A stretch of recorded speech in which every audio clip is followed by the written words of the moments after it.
The CDC now advises that people with some medical conditions should avoid cruising, and the Federal Maritime Commissioner weighs in. Plus, why mask requirements may soon be coming to more cruise lines. But first, one cruise line saw such an overwhelming demand for their world cruise, they've doubled down.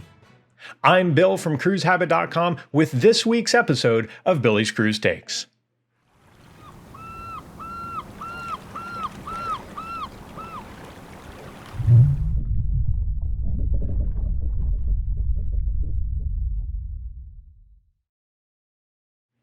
In the past months, upmarket cruising demand has seen a strong return, and that includes world cruises for Viking Ocean Cruises. Their 2021-2022 world cruises are proving wildly popular, and the adults-only line has decided to set sail with two world cruises in 2023, one on Viking Sky and the other on Viking Neptune. The itineraries will be identical, and both leave in December of 2023 from Port Everglades. These 138-night cruises will visit 28 countries with multiple overnight stays. Prices start at $54,995 per person. My take: I mentioned in last week's video that Regent Seven Seas, another upmarket line, saw their best sales day in history just recently, and Viking's move shows that there is enough business to go around. Now, I'm not aware of any cruise line that has offered multiple world cruises in a single year, let alone simultaneously, but as always, feel free to prove me wrong in the comments.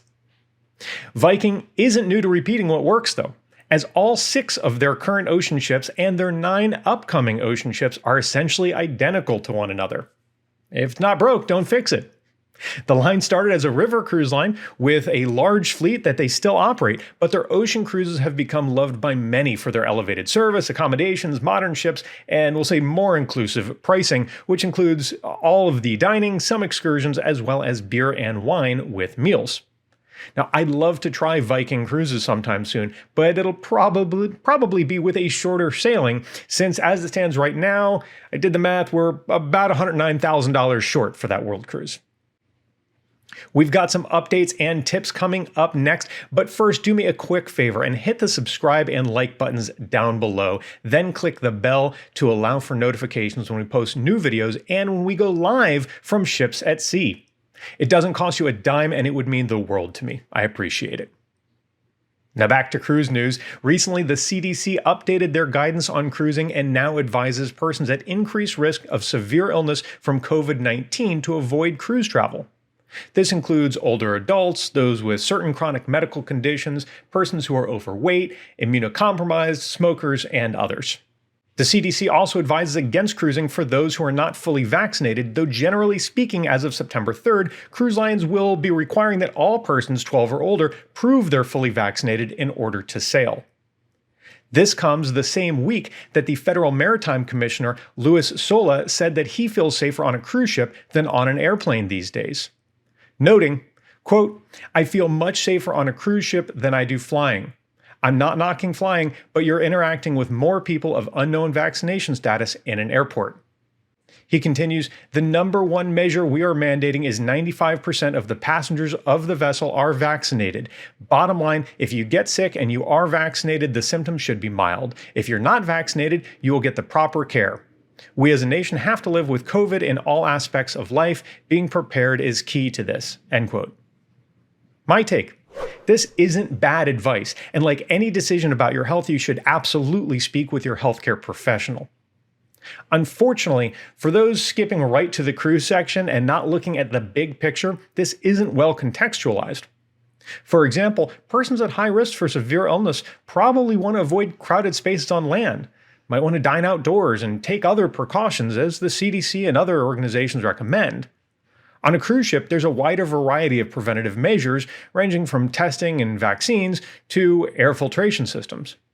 This means that some may perceive cruising as high risk and then go instead into restaurants and theaters on land, where in most areas infection rates are much higher compared to cruise ships, and none of the aforementioned precautionary steps are being exercised.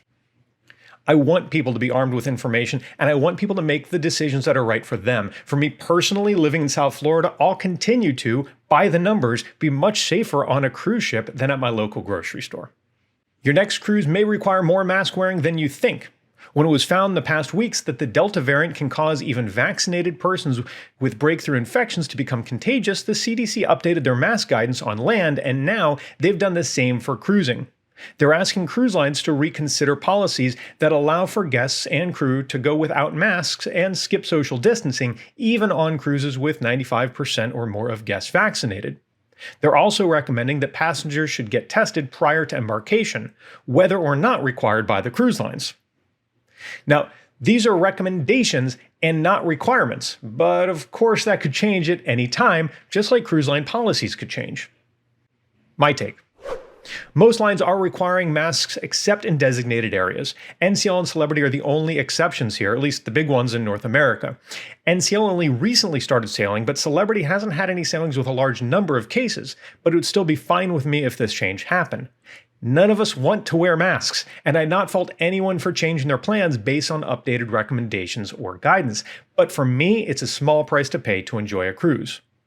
As we wait to see if cruise lines update mask policies, please remember that right now being flexible is the name of the game. It is your responsibility to check back with your cruise line or travel professional and ensure you have the most up-to-date information. Using a good travel agent is absolutely key here. They'll make sure you have that information and can answer your questions and reach out to the cruise line for you if there's something that isn't clear. Most cruise lines are also requiring proof of negative COVID test in order to board, and we've recommended this for weeks, even if you're sailing on a cruise where it's not required. In fact, I did a COVID test that wasn't required ahead of an MSC sailing where they were testing us at the port of embarkation anyway. In some areas, however, including right here in South Florida, getting a test has not been easy. Making testing appointments well in advance and having a plan B is important. If you're cruising out of Port Everglades or Port Miami in South Florida, know that Miami International and Hollywood-Fort Lauderdale International airports offer same-day testing for a small fee, which could be a really nice backup plan and one that I'm keeping in mind. I've got information in the links below for the testing at both of those airports, by the way. Starting Sunday the 5th, we'll be sailing on Royal Caribbean's Odyssey of the Seas to Coco Cay and the Western Caribbean. Make sure to follow along on social media for photos, videos, and more from our journey.